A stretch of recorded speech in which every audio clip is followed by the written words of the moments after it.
Hey, welcome everybody to Spirituality Adventures. We're glad you're tuning into this episode.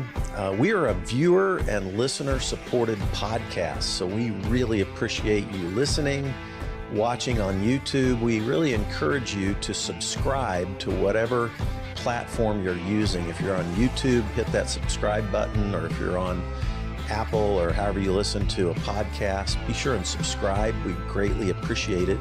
Also, make comments if you like it and share it if you like it. We really need people to make comments and share the episodes that you like. And then also, if you're not already a supporter, we really would encourage you to go to spiritualityadventures.com and you can pick a tier, and we have bonus content for every type of giver. This is a nonprofit, so they're tax-deductible donations, but we do provide bonus content for those who are supporters. So be a part of the team, help support Spirituality Adventures, and we're so glad you're tuning into this episode.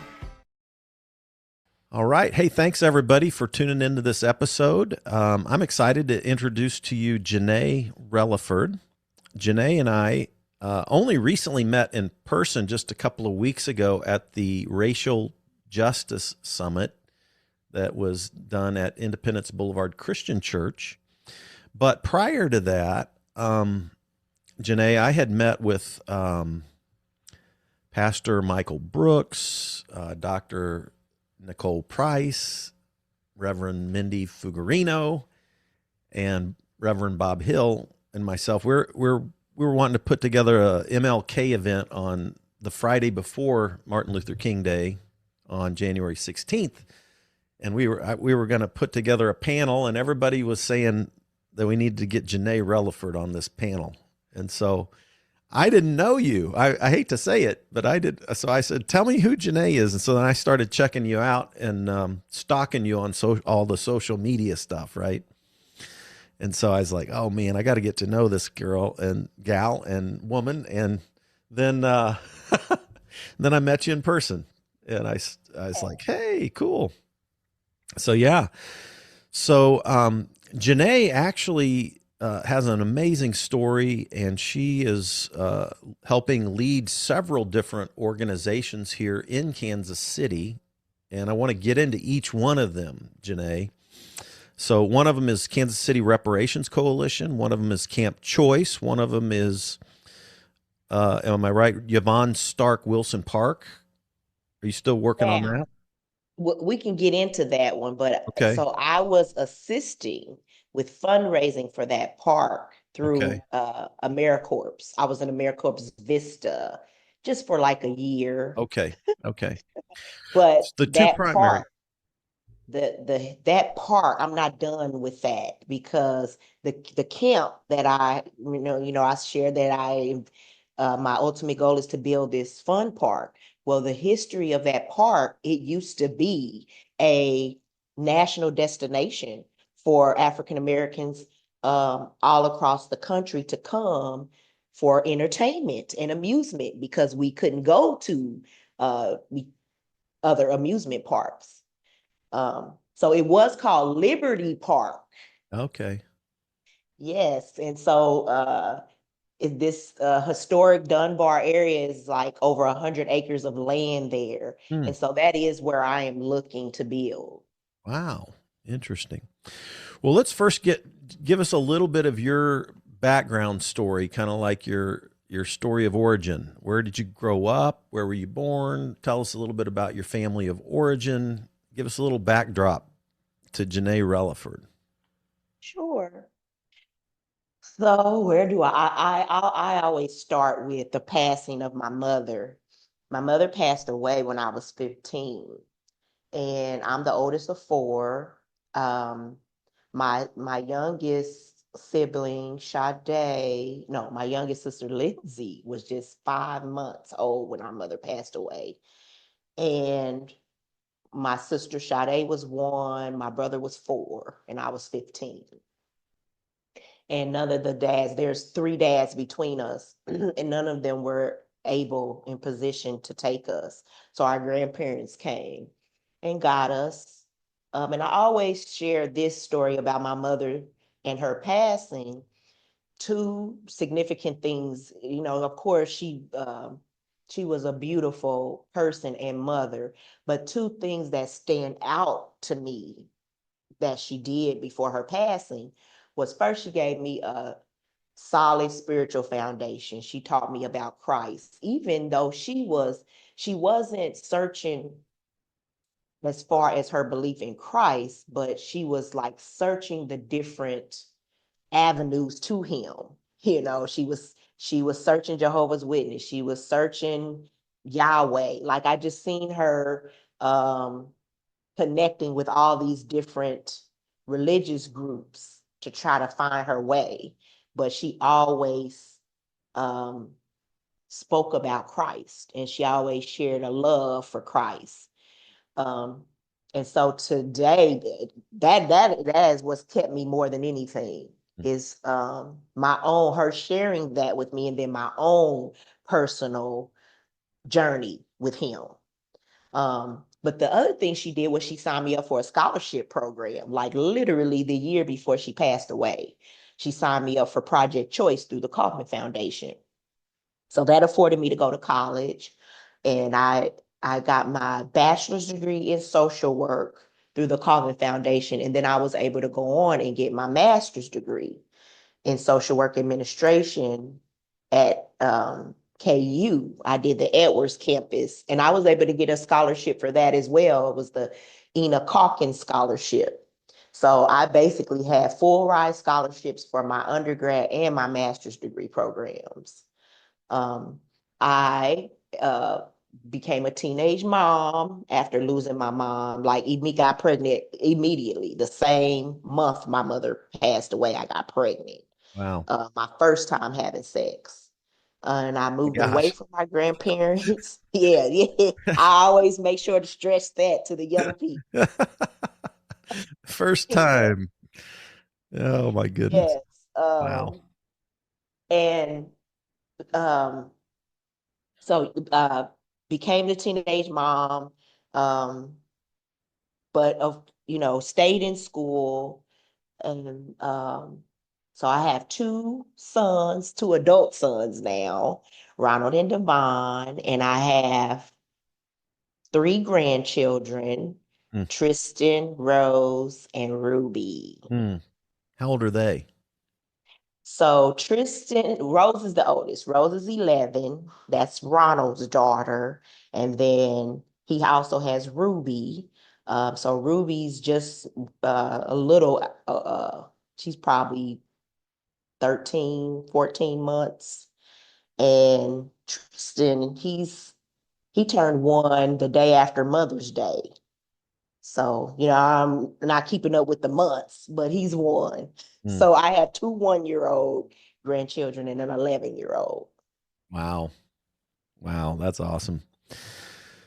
So, and tell what schools did you go to? And did you have a home church that you were a part of, or was that? We definitely have a family church. Hmm.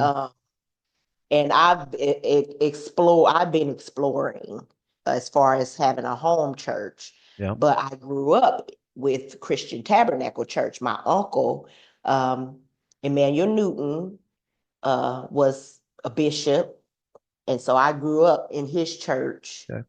and his son now pastors Christian Tabernacle Church. So I go there often, but I also visit a lot of other churches as well. Now, when I was claiming a home church, I was at Sheffield Family Life Center. Okay. I was there for quite some time. But my first home church was um, like, since I've been an adult, making Hmm. my own choices for church, Hmm. um, was I'm just drawing a blank on it right now, but I had a home church before, Christian Tabernacle.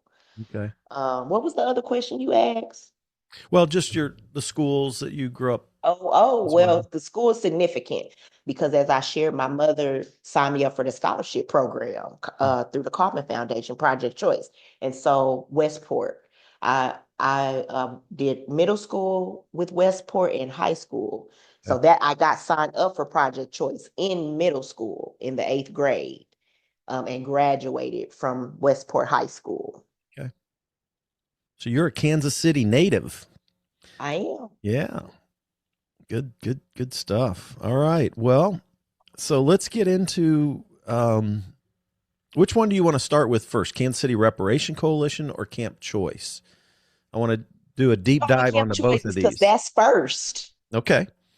So you're the CEO and founder of C.H.O.I.C.E. And choice is an acronym that stands for Children Having Opportunities in Creating Environment. Yes.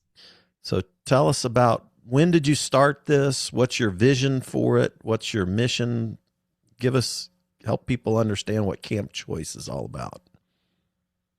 So upon losing my mom and becoming a teenage mom myself, now we talk about patterns, family patterns. My grandmother became a mom at 13. My mother became a mom at 15. Then I became a mom at 15. But gratefully, my sons broke the cycle. At least they waited until adulthood before they had children. So Yeah. I'm grateful for that. Um, but became a teenage mom immediately upon my mom's passing with and moved away from my grandparents as I shared. And because I thought I don't know what it is about a young person's brain where they think that they know something, you know. So I thought at 15 years old that, I knew something about life. So I moved away from my grandparents. I got on public assistance. I had some of my peers tell me, you can get your Section 8 and public assistance and things like that. So I went for those things at 16 years old. And so I moved away from my grandparents and learned that I didn't know anything. I didn't know much Wow. of anything So about. you're saying you're a 16-year-old mom living on your own now. Yeah, And and when I and look yet at pictures of you stayed myself, in school. I did. Yeah. And Dang. I'm very grateful because I do not know where I would be without this scholarship. Yeah. Um, Without that college scholarship, I don't know where I would be today. Mm. Um, but even so, at least I graduated. I did graduate high school, but I'm pretty sure that's because of the scholarship. Hmm. Because had I not had that scholarship, that was a carrot to Yeah. graduate Yeah. You had a was the bit of a scholarship. vision for, yeah. Mm. Yes. So yeah, I made so many poor choices being out there on my own as a teenage mom. And then of course you can imagine having my own place and my peers. I mean, yeah, let's hang out at Janay's. There's no adults over Right. there. Oh, wow. Yeah. Yeah. So I made a lot of poor choices and the consequences of those choices hurt as far as getting involved with drugs and alcohol, connecting myself with people that weren't really my friends. And also, I don't really like to call it sexual promiscuity because I wasn't promiscuous. I really wasn't. I was I was a people pleaser. And so it was just giving myself away because I wanted to please people, not because I wanted it myself. Mm. And so those things that I did to myself, those poor choices that I made and the consequences is what lit a desire in me to want to do something to help other young people, Okay. not have to go through what I went through, make the same poor decisions that I had made. And so after graduating, with my bachelor's degree in social work, the Kauffman Foundation offered alumni the opportunity to go through an entrepreneur awareness program. Yes. And so that is where I created the concept of Camp Choice. I had no idea what entrepreneurship was. And so this was really in my early stages of developing my personal relationship with Christ. Like I heard about him. My mother told me about him. I heard about him at church, but I didn't know him for myself. So it was when I got pregnant with my second son that I call it, I had a nervous breakdown. I was so emotionally distraught and just so disappointed in myself that I cried out to the Lord, and he heard me. He heard my cry. From that day forward, I've been walking with him. I've been journeying with him. I've been communing with him, and he's been responding to me. And not just responding, leading me. Um, so those, so that connection, that's who I went to when I got this opportunity to go through this entrepreneur awareness class. It was more than a class, it was a competition. So it was an 8-month course to teach us about entrepreneurship, A to Z. We had to develop a business plan. We had to have we had to produce an infomercial, and we had to have a booth. Hmm. Um, for people, they had to, Kaufman Foundation, if you know anything about them, they do things uh, really big and really beautiful. Yeah, And for so we sure. had a whole event where the community was open to the community to come and check out our booths and our infomercials. I even had my son. I didn't have my youngest was probably a baby at the time. But I had my oldest son, he's in the infomercial that I Okay. did. I basically did this infomercial where I had my son, he's walking into a candy store and he's gonna steal some candy. And so that's the first take. Like he goes in and he's looking around and he's thinking of what he should do. And so then the second take is like, he's learned some things from Camp Choice, and he don't even have to think about it. He's not gonna steal that candy. So yeah, it was a cute little It's infomercial. fun.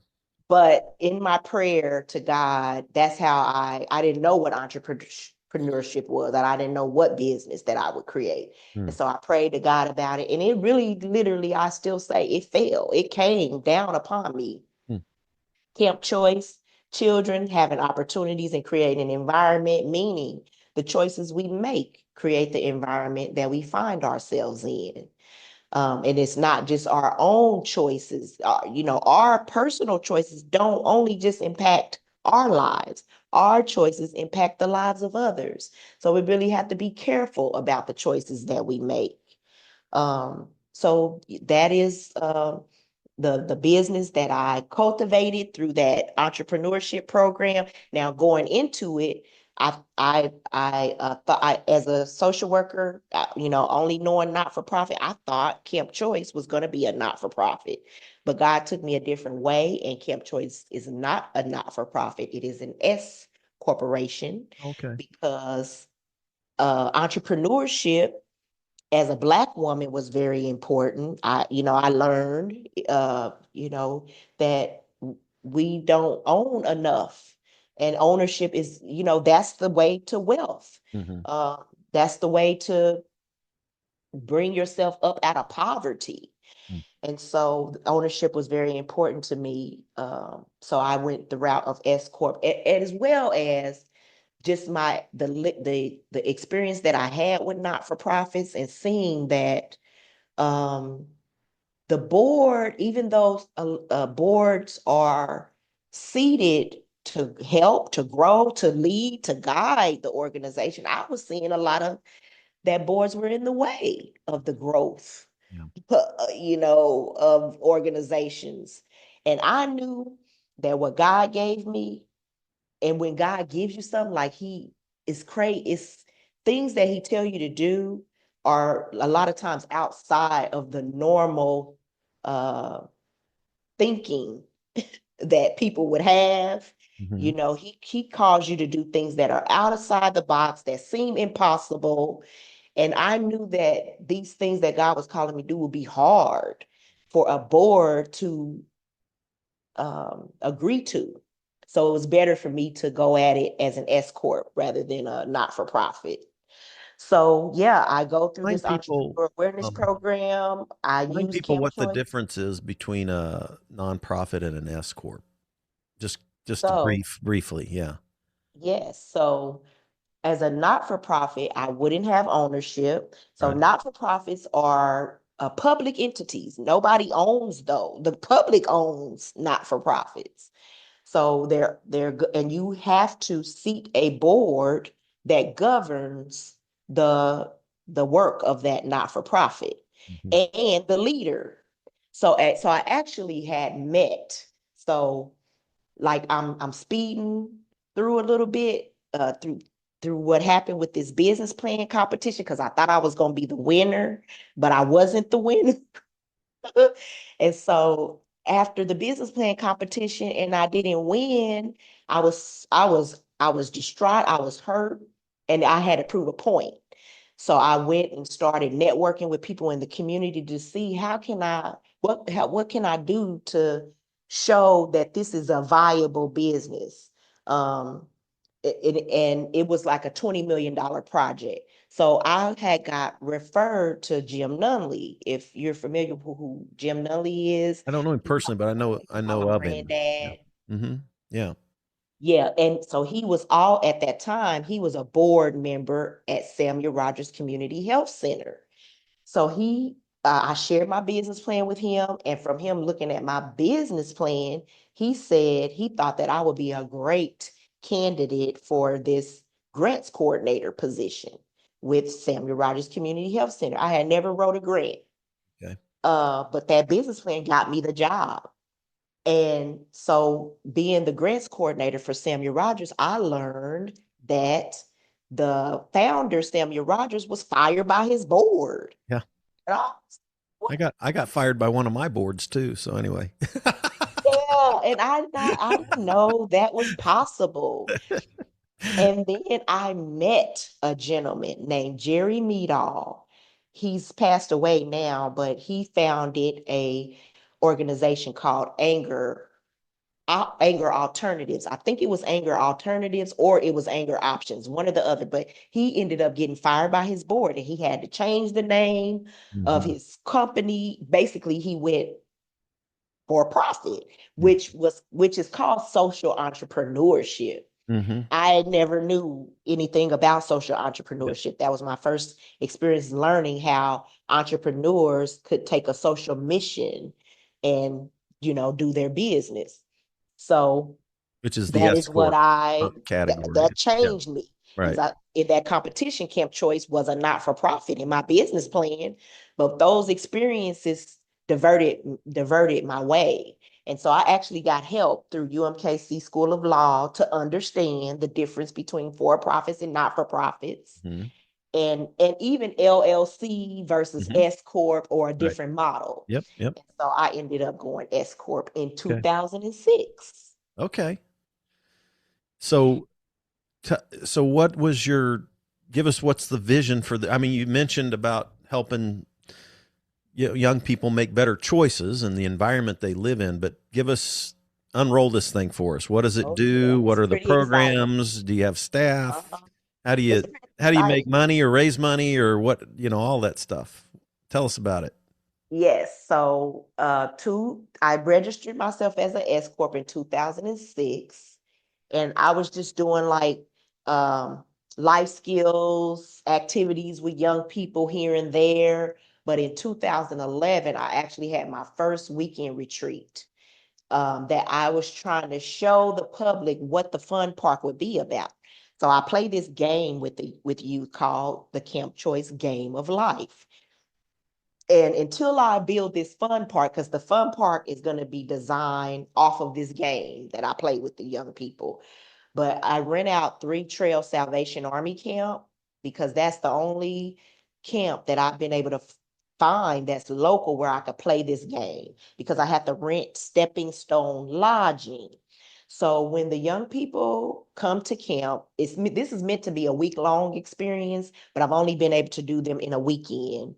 Which these weekend camps that I have been doing have become a niche because not people don't really do weekend camps.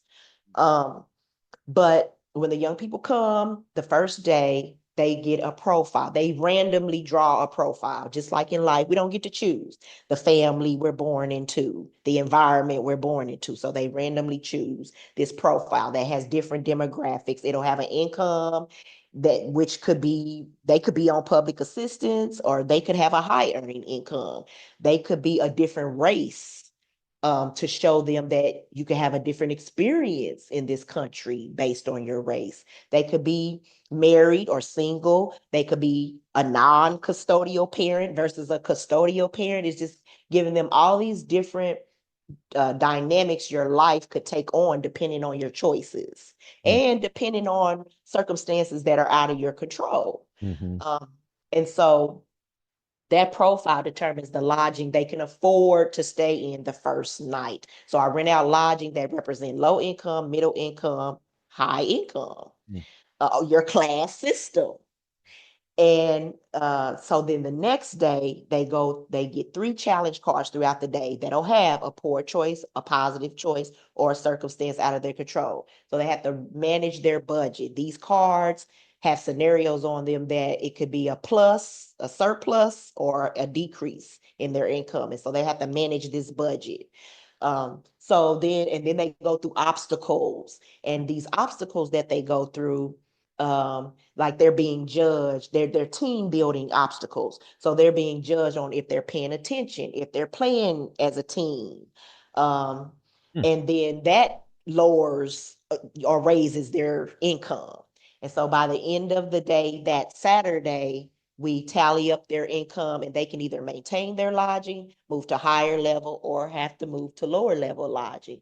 So it's teaching them about economics and how our choices play into where we possibly end up in life, and about the social construct of race. And it also has a curriculum that goes with it where we're talking about Earth's beginning, which I don't proselytize. We don't proselytize at the camp, but I always share my Christian testimony, and I allow young people to share what they've learned, and what they believe versus what they've learned regarding the origins of life, religion, things along those lines. So that's Earth's beginning. And then we go over race, culture, and family. So we talk about the social construct of race. We talk about race and culture, that is not the color of our skin that separates us. It is our different beliefs and traditions that, that causes division. Mm-hmm. And then the last part of it is internal and external involvement. And I'm skipping one. That's education, careers, and financial stability. So we're going over the difference between a career and a job, and how we become financially stable. And then the last one is internal and external involvement, where we're talking about what is going on in the world around us and how are we internalizing, what we see, what we hear, what's happening to us, what's happening to others. And because that's how we make our choices on a daily basis. So that's the weekend experience in a nutshell of the Game of Life weekend adventures. Since How- then, I've done more themes, different weekend themes. I've done human rights camps. I've done like emergency preparedness, survival camps. And now I've been doing these youth right to life retreats in October, because October is National Crime Prevention Month. So I've been building awareness around crime prevention, specifically homicide amongst young African American men, and domestic violence, and helping young people understand that we can prevent and de-escalate violence, and the history of why there is heightened violence in our neighborhoods. Hmm. What ages are these kids that you do this with? So typically I serve middle to high school age students, Okay. but I also do life skills with young people of all ages, from elementary, even early adulthood. Okay. And how do they how do you recruit, and do they pay for this weekend, or how does the financial side of it work? I'm just curious. That's the good question right there, because I'm supposed to be a for-profit, but I totally function like a not-for-profit, Yeah. Yeah. because the way that I'm doing this is not the way that I ultimately planned to do it. Like it's supposed to be, I have this fun park and the revenues from the amenities and the attractions fund the summer experience. Okay. But I don't have this $20 million fun park yet. So, and I don't turn young people away. So typically I end up serving families who are uh, for whatever reason, either they can't afford the camp fees or they put their money towards other things. Um, they don't they may have a different mindset when it comes to the value of where they put their money. So we don't worry about that part of it. We just mainly we want the young people to have the experience. So we don't our philosophy is that we don't turn young people away for inability to pay, and we seek sponsorship in the community to fill the gap. So that's how we've been running these weekend experiences since 2011, and I've done many of them and they've all been exceptional. Hmm. That sounds amazing. Um, do you advertise it like in the middle schools and high schools in the core, basically? We Is do. that where you're So marketing most of this, I or would is it? say mostly it comes from previous we get new campers Hmm. from word of mouth from previous campers. But absolutely always marketing to schools, churches, and other youth serving Okay. entities. But we've done it so much now that campers from You got a 2011, reputation they're now. grown Yeah. now. Word of mouth is So they've working. come back as chaperones. Cool. Um, I've gone to weddings and baby showers and graduations of previous campers, and it really have built some beautiful relationships with these young people and their parents over the years. Very cool. I love it. Let's go to do you want? Is there something else you want to say about Camp Choice? Like, Well, because I want to dive into the reparations stuff. You know. Well, absolutely. I'll just Yeah. say anybody who wants to know more about Camp Choice can just check out the website, which is www.campchoicekc.com. And we also have youthrightolife.com. So you can find out more about that because another thing we do is African History Saturdays. So really that's a good segue into the reparations conversation because that's how we ended up doing African History Saturdays through Camp Choice. It's through my work, my reparations work. Mm. So we do African History Saturdays the first Saturday of the month, March through October. And then October is our Youth Right to Life retreat. And what is the Youth Right to Life retreat? So that's what I was just sharing with you Okay, about that's that. uh, Okay. focusing. We do it in October because of National Crime Prevention Month Okay. and just building awareness about homicide and giving young people conflict resolution skills Gotcha. so that they Gotcha. can prevent and de-escalate violence. Okay. Cool. Have you ever partnered with Center for Conflict Resolution? Have you heard of them?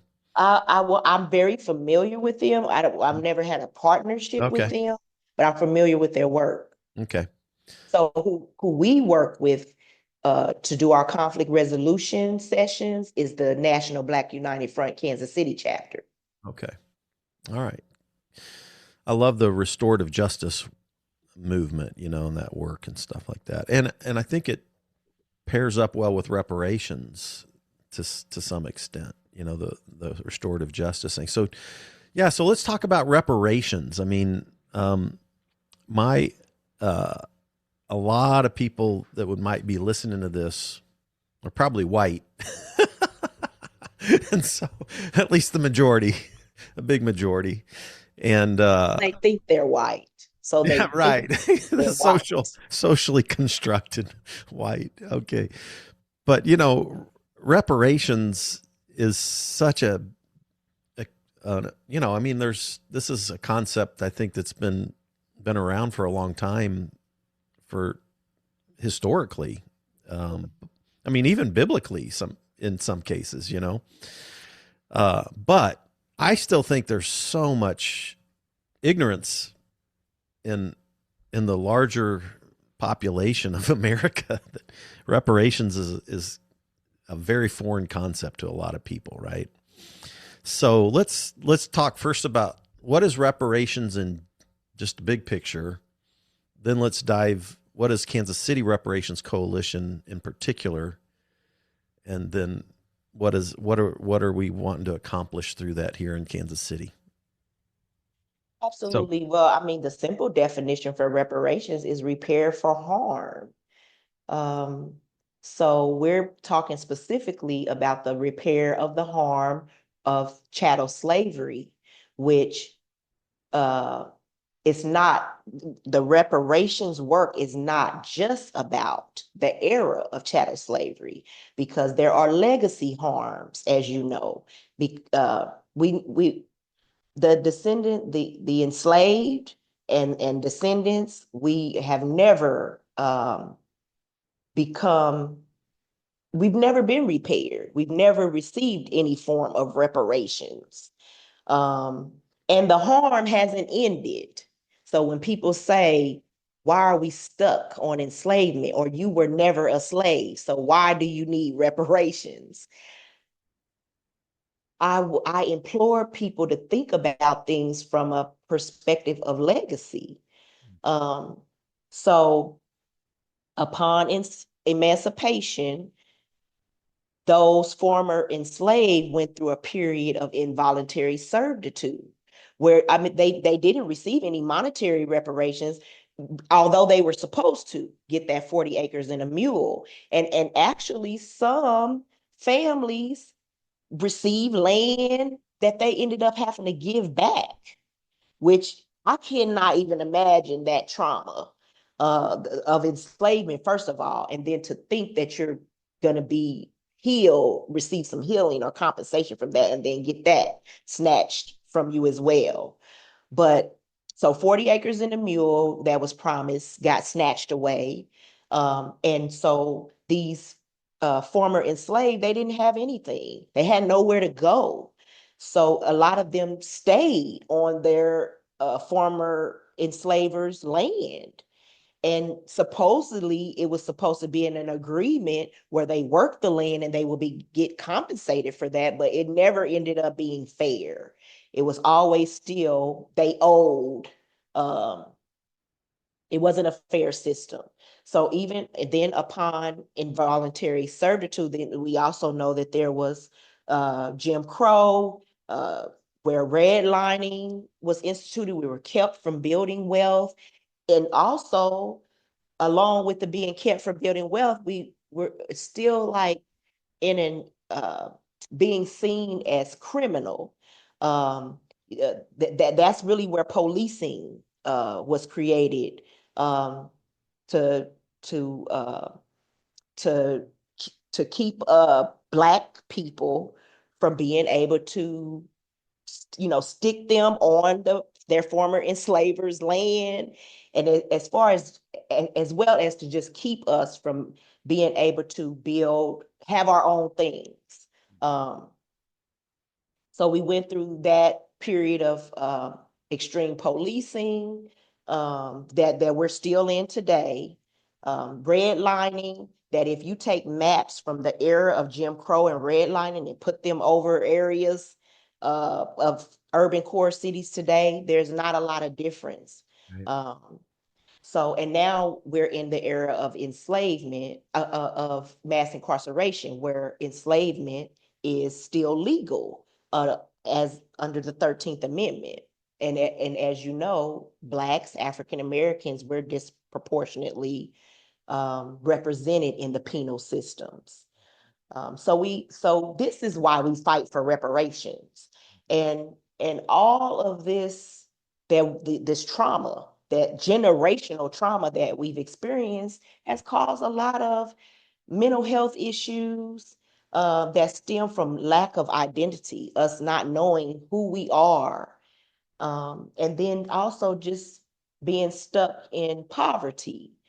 So many of us, yes, there have been, lots of African Americans that have been able to be economically successful, resilient through all of the harm areas.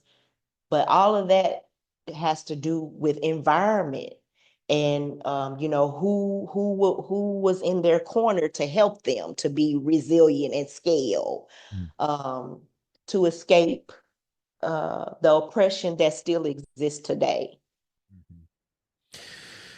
Yeah, obviously growing up white in the suburbs of Kansas City, I'm a Northlander. I went to elementary, junior high, and high school, uh, part elementary in Prairie Village, and then my dad was a TWA guy. We moved north, so so we weren't taught this. I mean, I had at Park Hill High School. I graduated in 1979, Park Hill High School, and there were only a few black families in my whole high school in the late 70s. They were athletes and I was an athlete, so we were all friends. But I never thought about how their experience as black minority students in that Park Hill High School was different than mine. And it didn't even cross my mind, honestly, right?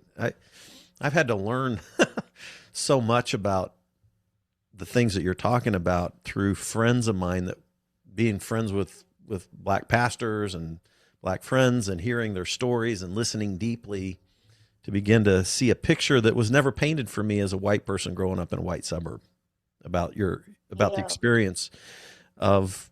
And so, like, I think now, like 400 years, I mean, like the first slaves came in like what, 1600s, right? And you're talking chattel. Some people take it back to 1500s. Yeah, well, yeah, it's right around there. Yeah. But chattel slavery being, these human beings were not considered human beings. They were considered property, like furniture or cattle or anything that was owned and possessed by the owner, could be sold and bought and traded, like Insured. all of that, just like property. And then for hundreds of years, what, couple of hundred years, 1600s till 1800s, and then the generational trauma of 200 years of that chattel slavery. Then, even when emancipation happens in the South, they just created a new Jim Crow system to keep people in servitude, like you're describing, right? And so it's that you toss on that. That's another. I mean, it's 400 years of stuff, right? And the generational trauma of that. One of the books that, I mean, there's so many books that help me. Cast is a good one, but My Grandmother's Hand is a book that I read recently that talks about blue body, black body trauma and generational trauma. There's books I've tried to share with my white friends who to help get a window into the kind of generational trauma and what that creates in a people over a long, long, long period of time, right? I mean, Well, not only just the generational trauma, but the generational wealth that America built off of enslavement. So when yes, people say, "Why do you think you're owed reparations?" Because America's the wealthiest country in the world because of the wealth they built off of enslavement. yes, That is why. So as a social worker, I did one semester teaching at Blue River Community College. mhm. And I had to read the book, before teaching the book. Which book? And I learned in there that Which book? I don't even know the name of the Okay, book, but okay, it was the book for the class. So, gotcha.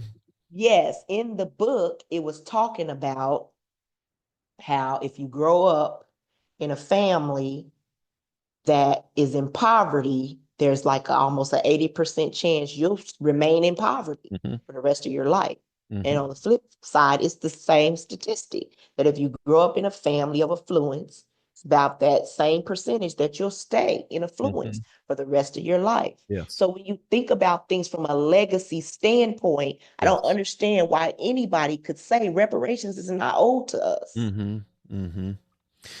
Yeah, if you go back in modern history, like let's say to Nazi Germany, um, and Germany has paid reparations to Jewish people, right? Isn't that right? And America is what, from what I understand, Mhm. America encouraged that. Exactly, right? But then they didn't self-reflect on their own history with black people, right? So, yeah, so it's funny even um yeah, oh my goodness.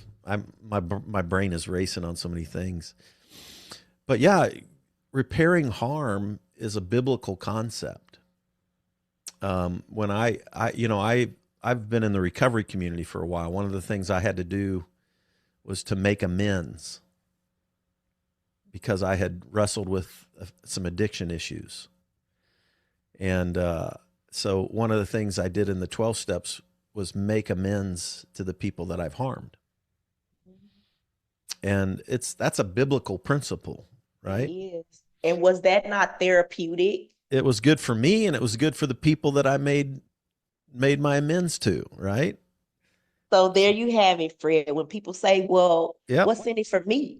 Yep. Like when people are wondering, how does reparations help anybody other than Black people? Yep. It heals the nation. Yes. That's what it does. Yes. Absolutely. It's not going to just heal the nation from a social uh, vantage point, from an economic vantage point as well. Yes. When we're all thriving together, we all the boats rise, right? Then we could really be the greatest country in the Exactly. nation, Exactly. Yeah, so let's in the talk about world. some of you guys have in Kansas City Reparations Coalition, and then there's also a commission that Mayor Lucas has put together too. Is that right? Or Well, or with was it our help, he with put it your help, together. right? With a lot of prodding. Yes, yes. But So I'd love to share that history. um Uh, we've got a so few we got a little bit more time, but we got about 15 more minutes here. So um give us a little bit of insight into the Kansas City Commission for Reparation and then the work that you're doing with Kansas City Reparations Coalition and how you've outlined yes. five key things, if I understand right: housing, healthcare, education, criminal justice, and economic business stuff. That's the five areas that we think about when we think about reparations? Well, Is that for Kansas City, for there are Kansas way City? more harm Okay, areas. yeah, Environmental is a huge one that we don't have on our list. true. Um, so basically, KC Reparations Coalition, we started our work inspired by what we saw happening in Evanston, Illinois. Robin Rue Simmons led Evanston to being the first city to pass tax-funded reparations. So the Black United Front of Kansas City, Baba Mickey Dean, he put out an invitation in 2020 for other Black-led groups to join this coalition to work towards local reparations. I was a volunteer with Sankofa for Kansas City at the time.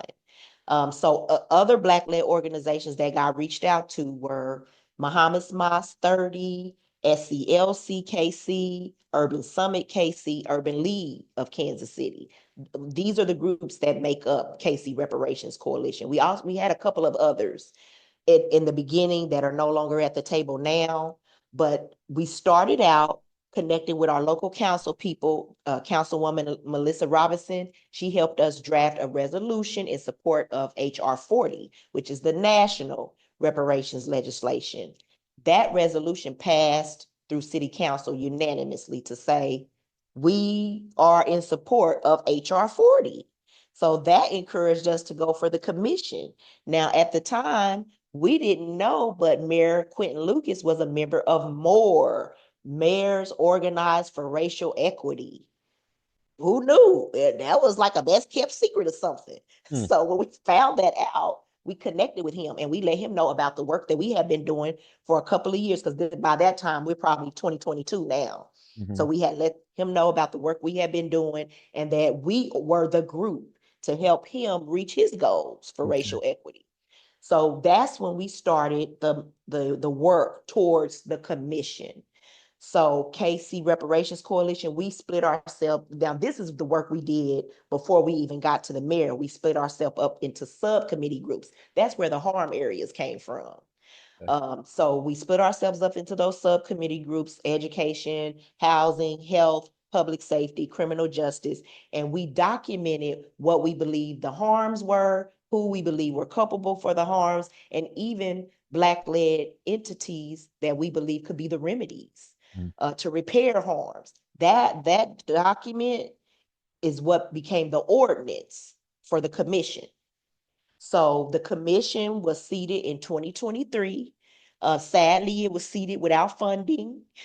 We had encouraged the mayor ahead of time that these commissions have to have funding. So it took a year for us to convince him to put some money behind the commission. So the commission was funded, not fully funded. The ask was 510,000 and they got 350,000, but they were able to hire a research team, which there was some kinks in there because of Trump's DEI executive orders that had put a halt on the commission's work to be able to finalize hiring the Mm. research team.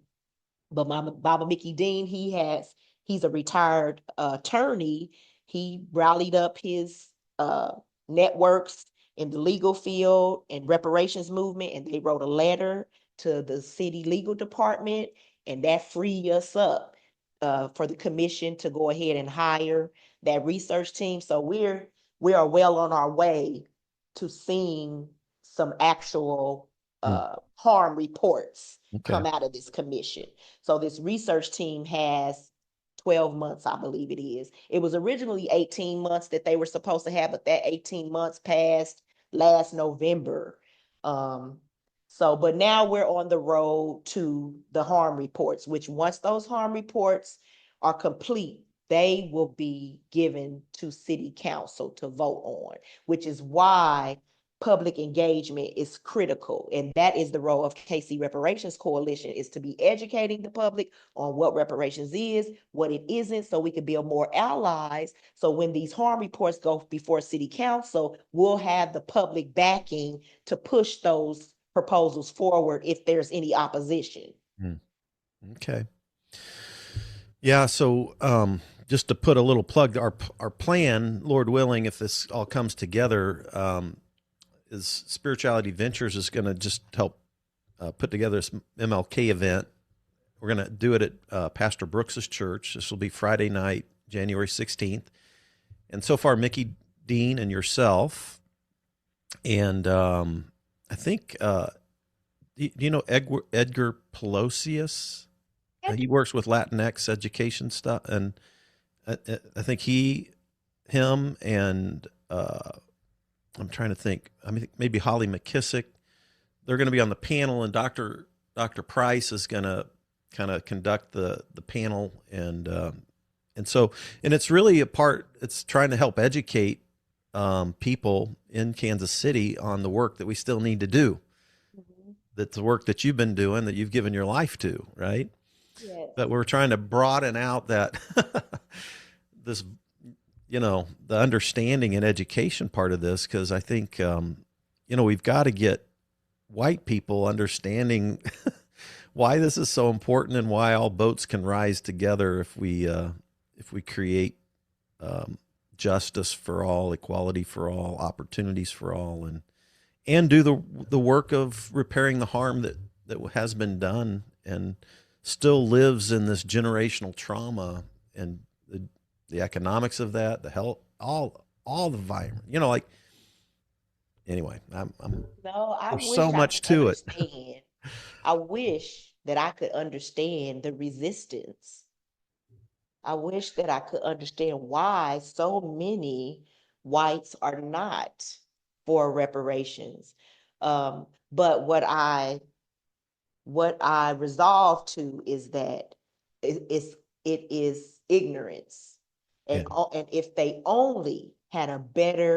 were only better educated, yeah, then they would change their mind. And it's really, these are heart issues. mhm, I always stress that reparations is not political. Is not, it doesn't even belong in the political conversation. But since that's where it's been put, then we have to deal with it on a political mhm, stage. mhm, But it's a human rights issue, is mhm. what it Yeah, is. for sure. Yeah, and I think that I think ignorance is a big part because I think there's some really good-hearted white people that that have never they don't understand. I mean, they just don't have Because you know, they've been miseducated. it can be miseducation. It can still be there still are a lot of racists out there, right? There's still racists that exist. So that's not necessarily an education issue. That's a heart issue. But I do think there's some really good-hearted white people all over America that just are ignorant and need to be educated. And I think we've people people like myself need to help help augment voices. Yes, I'm hoping Yeah. that So I'm hoping that the number of those that just need more education is greater than the number of those who are still racist in the yes, heart. I hope so too. I hope like with Martin Luther King Jr., who, if you're looking on our YouTube, we've got him in the background right there. Hey, hey, hey. But I hope that the what was his famous quote? The arc of history is long, He's or got so many but great ones, and I it wish I bends knew them all towards by heart. justice. Is am I getting it close? Yeah, So that's my prayer: is that the heart of God, God's love for all people, and we're all made in the image of God. We're all God's children. So let's create a beloved community that where all boats can rise together and will thrive together, and that's a vision of mine for sure. So I love it, Fred. And that I hope everybody can see my shirt really well. It says show love for mm, reparations. As we were saying, it's a heart issue. And it hmm really is about showing love and compassion and understanding for human beings that went through, and you can say that it wasn't us that went through it, but it's in our DNA. If sure, you've never heard of epigenetics, yes, please study that. yeah, The trauma is in us. And as you were saying, it's biblical. I wish that I would have looked the scripture up before our show, because there is scripture that talks about how it's reparations will come. Reparations is coming. Um, and I just don't want it to be coming with war. As with emancipation, there was a whole civil war because people didn't want to let go of enslavement. And still to this day, people don't want to let go of enslavement. That is why it's legal via the 13th Amendment. yeah. We still got a long way to go. Well, thank you for your work. We're about running out of time here, but We could go on and on. yeah, but thank you. From just hearing your whole story and how you have shown such resilience coming from a single mom at 15 to get a college degree, to get a master's degree, to devote your life to helping young people in the Corps begin to grow and make choices and learn how to thrive in their environments, and then to help bring uh, you know restorative justice and reparations to a community that has suffered for so long. And man, I just love the fact that that's a redemptive arc of your own life story and how you're using that to bless others and bring hope and love and care and concern and reparation of harm to those that are still that are struggling with that every day, right? So thank you so much. I'm grateful that I've gotten to know you just briefly here, and look forward to future partnering with you as well. So I really appreciate the opportunity very much. I appreciate you as an ally. I appreciate everyone who's listening, and I'm hoping that they're listening with an open heart and an open mind. Um, and that I know for me, I'm called to this work. And I know that all of us have a calling to something. So I would just encourage your listeners um, that if they're not aware of their calling, to tap into that. Hmm. And you do that just by simply calling on the name of the Father. It's so easy. Yeah. I last Sunday I just preached a message on the kingdom of God as Jubilee, and in the Jewish Torah, and then in the prophet Isaiah. Remember Isaiah 61? Jesus read the Isaiah scroll in Nazareth in Luke 4, and he got up and said, "The Spirit of the Lord is upon me to bring good news to the poor, set the captives free, sight to the blind, and to proclaim the favorable year of the Lord," which was the 50th year. So 7 times 7 is 49. And then in the 50th year, and according to Isaiah, it was supposed to be Jubilee. And in ancient Israel days, they were allotted land, but then as time went along, some people had bad luck on their crops. They had to borrow money to feed their families.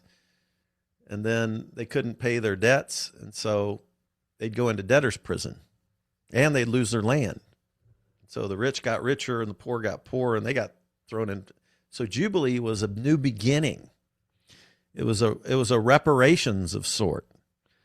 And if you read Leviticus 25, there are 3 things that happen on the every 50th year, Jubilee. And one of them was that everybody's debts was forgiven. So economic debts forgiven. Number 2, everybody that was in debtor's prison were released. So they got out of prison. And then 3, you got your land back that you had lost. And so you got a whole new beginning. That was every 50 years. Now, the evidence in the history of ancient Israel is that never happened because the rich people never want to let go. Yeah. But it was literally built into the whole system of a type of a reparations that's called Jubilee. The king and Jesus started out his whole ministry saying, "The Spirit of the Lord is upon me," and we're the body of Christ. The Spirit of the Lord is upon us, and we're supposed to be about that kind of work. I mean, it's at the heart of Jesus's gospel message to bring Jubilee to everybody. Amen. Isn't that good? It's coming. So anyway, thank you so much for the work that you're doing and for your work here in Kansas City, a city that I still love and care for so much. So thank you. Me too, Fred. All right, everybody. Thanks for tuning in. And Janay we'll put in our show notes as well, the websites and the organizations that you're working with. If you're a business owner out there and you want to be a sponsor and a partner with some of this work, that's a great idea too, right? Mm-hmm. Janay is always looking for partners and sponsors and help with this work. Kansas City Reparations Coalition, we have a new email address. I mean, a new website. Well, we got a new email address too, but you can get to it from our new website, which is www.kcreparationscoalition.org. Actually, our old one was .com. So it's the same website, just .org instead of .com. Excellent. But there's a wealth of information on there. Education.